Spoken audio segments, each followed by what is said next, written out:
Hello guys, welcome to my YouTube channel nursing spot. Today topic है, अपने subject है nutrition. इसके अंदर पढ़ेंगे कि न्यूट्रिशन किसे कहते हैं, डेफिनेशन क्या है न्यूट्रिशन की, फूड के बारे में, and carbohydrate, protein, vitamin, fat, सबके बारे में वन बाय वन पढ़ेंगे। तो आज की अपनी क्लास है वो है न्यूट्रिशन। ठीक है, न्यूट्रिशन सब्जेक्ट है जो BSc student and GNM student दोनों के लिए बहुत यूजफुल है। उनके जो सब्जेक्ट है हिस्ट्री के अंदर होती है न्यूट्रिशन एंड बायोकेमिस्ट्री। तो अभी न्यूट्रिशन पढ़ेंगे, उसके बाद में बायोकेमिस्ट्री पढ़ेंगे। ठीक है गाइस, तो प्लीज चैनल को सब्सक्राइब करें एंड देखिएगा। न्यूट्रिशन क्या है? फादर ऑफ द न्यूट्रिशन किसे कहते हैं? लिवोसियर। जो साइंटिस्ट है लिवोसियर, उसे फादर ऑफ द न्यूट्रिशन कहा जाता है, जिन्होंने 1917 के अंदर उनका डिस्कवर किया था। ठीक है, फादर ऑफ द न्यूट्रिशन किसे कहते हैं? लिवोसियर को कहते हैं।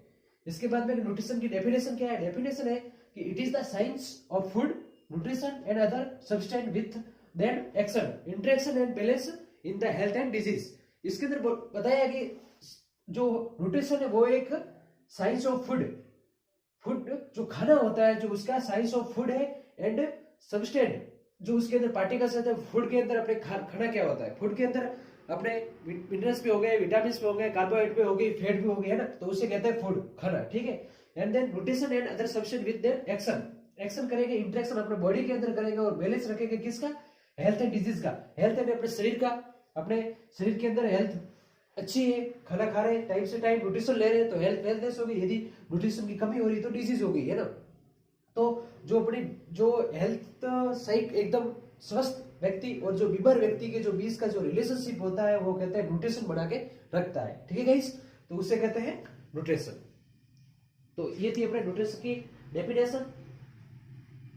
एट देन इसके अंदर बताया कि न्यूट्रिशन के अंदर देखेंगे क्या से, तो फर्स्ट एब्जॉर्ब होना, किसी भी कोई भी फूड खा रहे हैं उसका एब्जॉर्ब होना, उसके बाद में उसका डाइजेस्ट होना, एंड देन उसका डाइजेस्ट होना, एंड देन उसका मेटाबॉलिज्म, एंड देन एक्सक्रीशन। ठीक है, तो ये पूरा प्रोसेस है, होता है अपने कोई भी फूड इंटेक कर रहे हैं, कोई भी न्यूट्रिशन ले रहे हैं, तो उस न्यूट्रिशन का इस तरीके से उसका एब्जॉर्ब होगा, उसके बाद डाइजेस्ट होगा, इसके मेटाबॉलिज्म होगा, उसके बाद में एक्सक्रीशन होगा। ठीक है गाइस, तो इसके थ्रू पूरा सिस्टम होगा। अब देखते हैं कि फूड क्या होता है। ठीक है, फूड किसे कहते हैं? फूड जिसे हम कहते हैं नॉर्मल भाषा में अपने कहते हैं खाना। ठीक है, खाने में क्या होती है? चाहे कुछ भी हो सकता है खाने के अंदर, उसके अंदर उसके इंटीग्रेटेड होते हैं, जो इंटीग्रेटेड उसके अंदर मिले हुए, इंटीग्रेट होते हैं जो मिले हुए। ठीक है, तो देखते हैं फूड। ठीक है गाइस, कि फूड किसे कहते हैं? फूड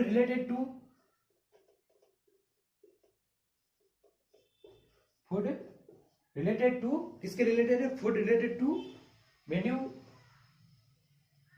ऑफ डाइट, हंगर कि कितनी भूख है, hunger, nutrition and then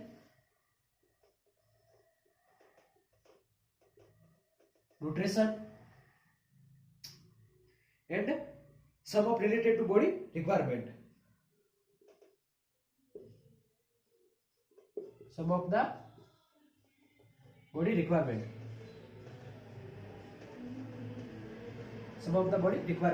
food किसे कहते हैं? फूड रिलेटेड टू मेन्यू, जो अपने कहीं पे जाते हैं मेन्यू होता है जो खाने का, उसके रिलेटेड टू मेन्यू, जैसे उसकी डाइट, उसके अंदर कितनी डाइट ले रहे हैं, अपन को कितनी भूख लगी हुई है, एंड कितना न्यूट्रिशन उसके अंदर है, और बॉडी को कितना रिक्वायरमेंट है, उसे कहते हैं फूड।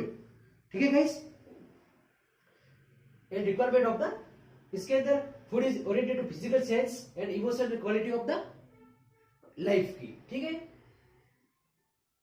इसके बाद में इधर था फूड। इसके बाद में गुड न्यूट्रिशन किसे कहते हैं? गुड न्यूट्रिशन बोले तो कि उसके अंदर क्या क्या क्वालिटी होगी जिससे आप बोलोगे कि एक गुड न्यूट्रिशन है। ठीक है, तो गुड न्यूट्रिशन, ठीक है गाइस, गुड न्यूट्रिशन किसे कहेंगे? गुड न्यूट्रिशन उसे कहेंगे जिसके अंदर क्या होगा, etch step of the food उसके अंदर न्यूट्रिटिव वैल्यू होगी।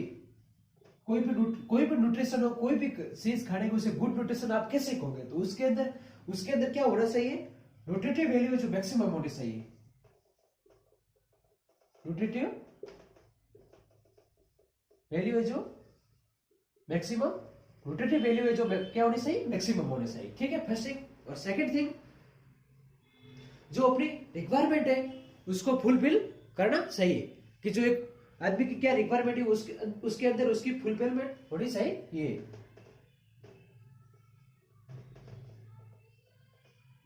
रिक्वायरमेंट्स रिक्वायरमेंट फुलफिल होनी चाहिए। ठीक है, एंड देन उसके बाद में है कि पैकेजिंग ऑफ, जब फूड को पैकेज कर रहे हैं तो उसकी क्वालिटी मेंटेन होनी चाहिए। Packaging of food and transfer, जब ट्रांसफर कर रहे हैं, ट्रांसफॉर्मेशन जब ट्रांसफर कर रहे हैं कैसे गए, तो ट्रांसफर भी सेफ्टी होना चाहिए, safety of food. For example वो फूड जैसे आप अपन से बाहर जो पैकिंग के फूड होते हैं, न्यूट्रिशन उसके अंदर क्या होती है, फॉर एग्जाम्पल मैगी, जैसे आप मैगी खाते हो, मैगी के अंदर क्या होता है, गुड न्यूट्रिशन उसके अंदर कैसे होना चाहिए, गुड न्यूट्रिटिव मैगी के अंदर बोलोगे कि मैगी के अंदर सब गुड न्यूट्रिटिव होता है, कैसे होता है ना, तो उसके अंदर की न्यूट्रिटिव वैल्यू उसकी मैक्सिमम होनी चाहिए। एंड उसके अंदर रिक्वायरमेंट फुलफिल, अपने को जितनी प्रोटीन की, कार्बोहाइड्रेट की, वेट की, फैट की, सबकी जो न्यूट्रिटिव वैल्यू रिक्वायरमेंट है वो उसके अंदर पूरी होनी चाहिए, फुलफिल करें। And packaging of good food का जो पैकेजिंग फूड का वो एकदम मेंटेन होना चाहिए। And then transfer of safety, जो फूड को ट्रांसफर कर रहे हैं वन बाय वन स्टेट्स के थ्रू, उसको सेफ्टी के साथ में ट्रांसफर करना चाहिए। एंड स्टेबिलिटी का ध्यान रखना चाहिए। ठीक है गाइस, एंड स्टेबिलिटी का भी कि इससे पूरा रखना चाहिए। ठीक है, ये तो थी अपने गुड न्यूट्रिटिव वैल्यू, कि गुड न्यूट्रिटिव के कौन कौन से टास्क रख सकते हैं। ठीक है गाइस, इसके बाद में है classification of food. Classification of food, कि फूड खाने को कितने भागों में बांटा गया है। Classification of food, classification of food के अंदर देखेंगे classification of food, classification of food, sorry, classification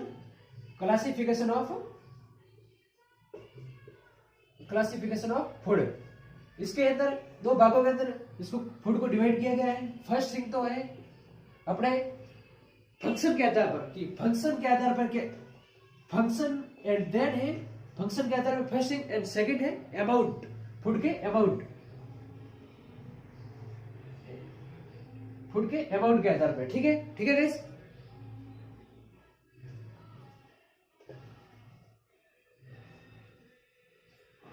amount के आधार पर। ठीक है, और फंक्शन के आधार पर इसको किया गया है तीन कैटेगरी के अंदर।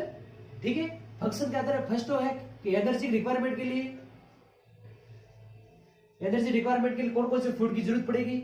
एंड देन उसके बाद में फंक्शन, बॉडी को कैसे फंक्शन करवाना, उसके अंदर जो कैसे बॉडी को फंक्शन करवाना, उसके आधार पर फूड की कैसे रिक्वायरमेंट होगी, तो उसको क्लासिफिकेशन किया गया फूड को दो भागों में, पहले फंक्शन के आधार पर, दूसरा अमाउंट के आधार पर। ठीक है, तो फंक्शन के आधार पर तीन भागों में वापस इसको डिवाइड किया है। एक तो एनर्जी के आधार पर, सेकंड है बिल्डअप, अपने बॉडी को बिल्डअप करना है तो कौन से फूड की जरूरत पड़ेगी। एंड देन प्रोटेक्टिव, अपने बॉडी को प्रोटेक्ट करना है किसके थ्रू, कि माइक्रो वगैरह डिजीज नहीं हो, इसके थ्रू। ठीक है, और अमाउंट के अंदर है माइक्रो एंड मैक्रो। ठीक है, माइक्रो एंड मैक्रो, दो अमाउंट के दो भागों के अंदर इसको डिवाइड किया गया है। ठीक है गाइस, तो एनर्जी के अंदर क्या है, एनर्जी के अंदर है फर्स्ट कार्बोहाइड्रेट। यदि आपको एनर्जी चाहिए तो आप कार्बोहाइड्रेट खाइए, carbohydrate and then fat.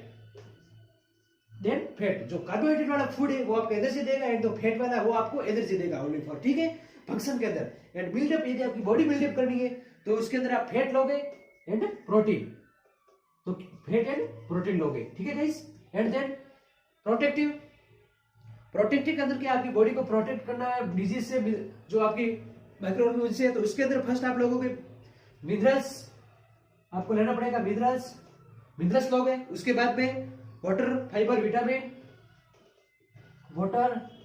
Vitamin and fibre.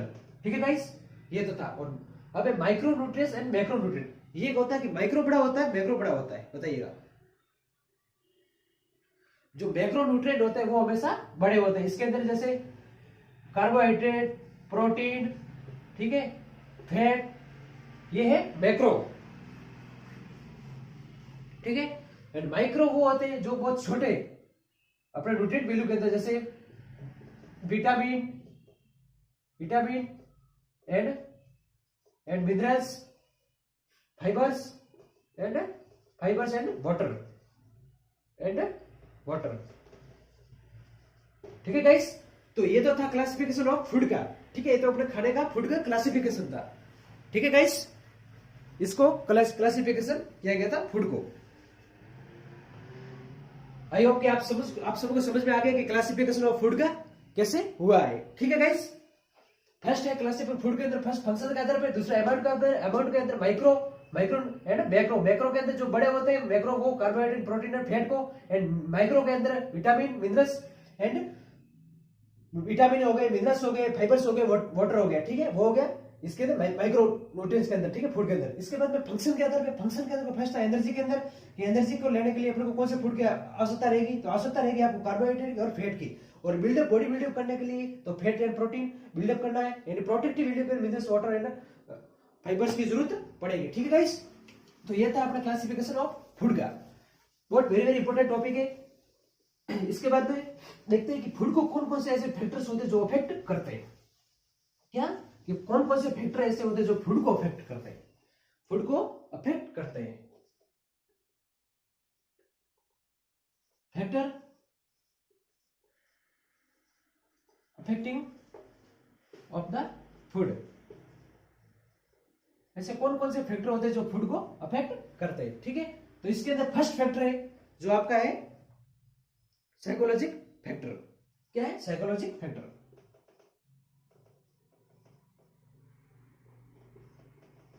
Psychologic factor, ठीक है गाइस।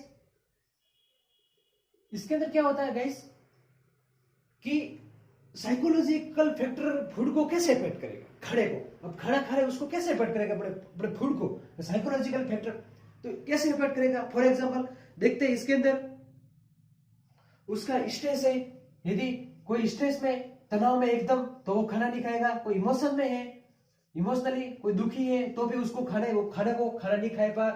नहीं खाएगा या कम खाना खाएगा, ठीक है, ये हो गया। एंड देन कोई उसकी हैबिट के अंदर उसकी हैबिट नहीं है, खाने इतना खाना नहीं खाता है वो, तो भी अपना साइकोलॉजिकल फैक्टर के अंदर ये चीजें जिसकी वजह से अपने खाने को जो होती क्वालिटी उसके अंदर अफेक्ट पड़ता है, ठीक है। इसके बाद में है फिजियोलॉजिकल फैक्टर। सेकंड फैक्टर है फिजियोलॉजिकल फैक्टर। फिजियोलॉजिकल फैक्टर के अंदर क्या है कि फिजियोलॉजिकल फैक्टर के अंदर अपना फूड कैसे अफेक्ट होता है। तो फिजियोलॉजिकल फैक्टर के अंदर है अपना, इसके अंदर देखेंगे कि हंगर, कि उसको भूख कितनी है। ये अपना फिजियोलॉजिकल बॉडी को रिक्वायरमेंट, बॉडी को यदि भूख लग रही है तो वो जो भी व्यक्ति पर्सन खाएगा खाने को, यदि नहीं है तो नहीं खाएगा, है ना। तो इसके लिए तो भी फूड की क्वांटिटी अफेक्टिव हो रहा फैक्टर से। तो फिजियोलॉजिकल फैक्टर के अंदर फर्स्ट है हंगर, कि उसको कितनी भूख है। एंड देन एपिटाइट, इसके अंदर है एपिटाइट, ठीक है गाइस। एंड देन इसके बाद में है तीसरा one cultural factor. Cultural factor आप बोलोगे सर कि क्लास ये कल्चरल फैक्टर कैसे अफेक्ट करता है अपने फूड को? तो इसके अंदर बहुत सारे कल्चर होते हैं, जिसके अंदर कल्चर अपने सोसाइटी होती है, उसके अंदर अपने कई, जैसे फॉर एग्जांपल बोलना नहीं चाहिए, जैसे कि कई होते हैं जो जैन समाज के लोग होते हैं, वो अपने नमक होते हैं वगैरह, जो लहसुन होती है, उनको नहीं खाते हैं। तो कल्चर फैक्टर के अंदर भी जो उसकी जो न्यूट्रिटिव वैल्यू वो भी अफेक्ट होती है, जिसकी वजह से अपने फैक्टर अफेक्टिंग हो गया फूड का, है ना। यो include habit and that pattern transfer generation of other generation के लिए जो कल्चरल फैक्टर भी हो गया, ठीक है। एंड देन इसके बाद में कल्चरल फैक्टर क्या हो रहा है? फैक्टर है इकोनॉमिक फैक्टर, जो खाने को अफेक्ट करता है। कौन सा है? इकोनॉमिक फैक्टर, ठीक है गाइस। इकोनॉमिक फैक्टर, इकोनॉमिक बोले तो अपनी अर्थव्यवस्था जो अपने इकोनॉमिक मतलब पैसे अपने पास में कितने, यदि किसी के पास में अच्छे पैसे हैं तो वो अच्छा खाना खाएगा, अच्छा वाला खाना, क्वालिटी वाला खाना खाएगा। एंड किसी के पास में पैसे नहीं है तो वो मतलब अच्छा वाला खाना नहीं खाएगा, है ना। किसी के पास में पैसे है तो वो अच्छे से होटल में जाएगा, होटल में खाना खाएगा। किसी के पैसे के पास नहीं तो वो ठेले पे भी खा लेगा, है ना। तो ये वाली बात, इकोनॉमिक फैक्टर भी जो अपने खाने को अफेक्ट करता है, इकोनॉमिक फैक्टर भी अपने खाने को अफेक्ट करता है। ये भी बहुत प्रकार इकोनॉमिकल भी कंडीशन भी बहुत एक अफेक्टिंग चीज है, ठीक है। इसके बाद में है अपने फैमिली होगी, ठीक है, वो भी अपने एंड एज ग्रुप, ठीक है। एक है एज ग्रुप के अंदर क्या होता है, बच्चों के अंदर अलग फूड की आवश्यकता रहती है। एंड यंगस्टर उनके अंदर एंड बूढ़ों के अंदर वापस अलग प्रकार की रहती है, ठीक है। एंड हेल्थ एंड डिजीज, किसी भी व्यक्ति की उसके अंदर क्या डिजीज कंडीशन है, उसकी क्या हेल्थ है, तो उसके ऊपर भी डिपेंड करता है फूड की